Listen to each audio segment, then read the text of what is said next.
With Bob Marley's biopic coming out today, I wanted to take a look at the time the musician was almost killed in a failed assassination attempt.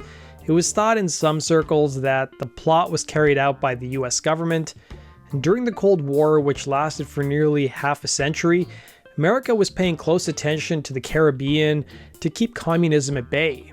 It would result in some believing that the CIA concocted a plan to kill Bob Marley. Jamaica by the 70s was a country in political turmoil as the nation was split along political lines. A decade prior, in 1962, the country, which was a former British colony, would gain its independence. Then in 1963, Bob Marley would form his band The Wailers, and they quickly grew in popularity. Fast forward to 1972, and Jamaican Prime Minister Michael Manley would be elected into office. He would be the leader of the left-leaning People's National Party, or PNP. During his time in office, he developed a pretty close relationship with both Cuba and Russia, which of course worried America. And then in the 1976 election, challenging the incumbent was Edward Seaga, a right-leaning politician and America's preferred candidate who represented Jamaica's Labour Party. In the middle was Bob Marley, who had previously endorsed Manley in the past election, but this time around he wanted to remain neutral. In 1975, Stevie Wonder would perform a free concert for blind children in Jamaica, and Marley and the Wailers also took part in the show. Marley wanted to do something similar again, but his aim was to quell political strife and tensions in the country. He would call the concert Smile Jamaica, which was named after one of his songs. The concert was set to take place on December 5th, 1976. The song Smile Jamaica was thought to be by some an endorsement for the PNP. Richard Johnson, a melody maker, would write, "Is this the rebel from Trenchtown who said to the Jamaican establishment with so much defiance, 'If you are the big tree, we are the small axe sharpened to cut down'? Is this the same universal rebel who is now saying can't criticize, oh smile in Jamaica?"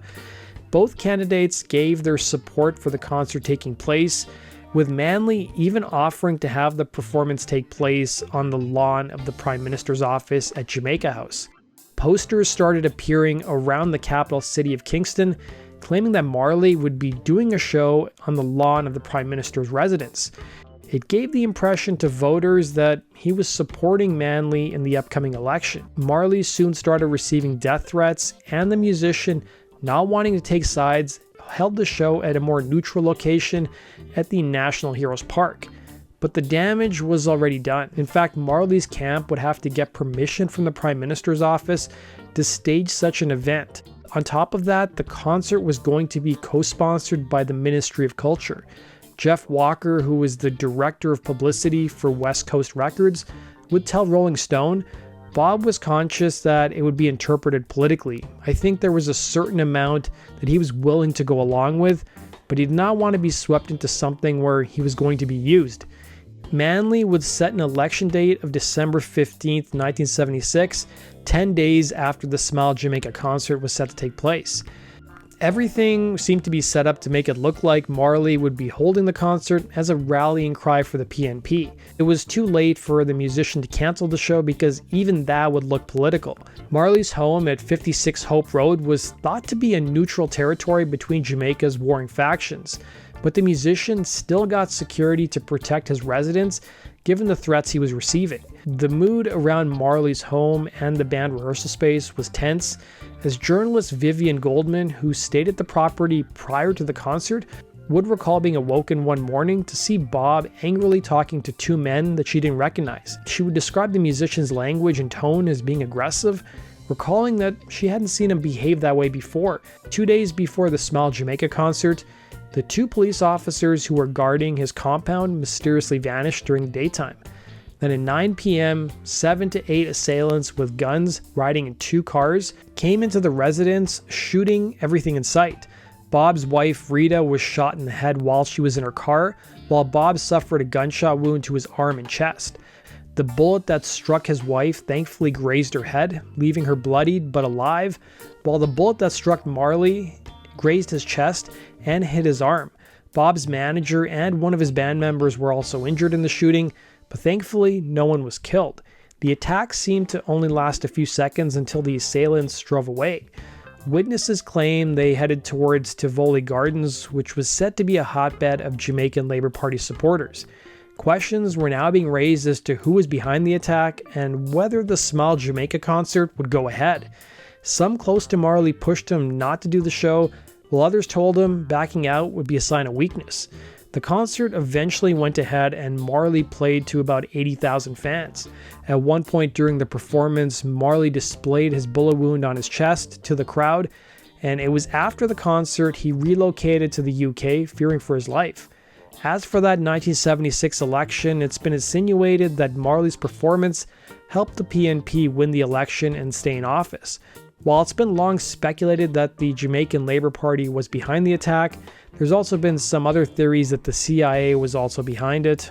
The CIA was said to have a file on Marley, but they also had files on other high-profile musicians at the time. Both Marley and his manager were present at a court in which the gunmen who shot Marley and the others were tried and executed. According to Marley's manager, before one of the shooters was killed, he claimed that the CIA signed them up to kill Marley in exchange for drugs and guns. Given the Cold War and America's meddling in other countries' affairs, it's no surprise that this theory has some believers behind it. There's even one theory that the CIA gave Marley the cancer he ended up succumbing to. It's been said that following the failed assassination attempt, a man named Bill Oxley was hired by the agency to pose as a photographer for the New York Times. He convinced Marley to be photographed for the paper, and as a gift gave the musician a size 10 pair of Converse All-Stars.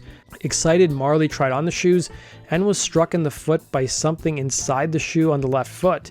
The object was said to be a nail that somehow was radioactive or contained bacteria or cancer viruses. 5 months after he supposedly tried on the shoe, a doctor diagnosed the musician as having cancer. Meanwhile, a filmmaker named Carl Colby, who did documentaries on Marley, just happened to be the son of a former CIA director, William Colby.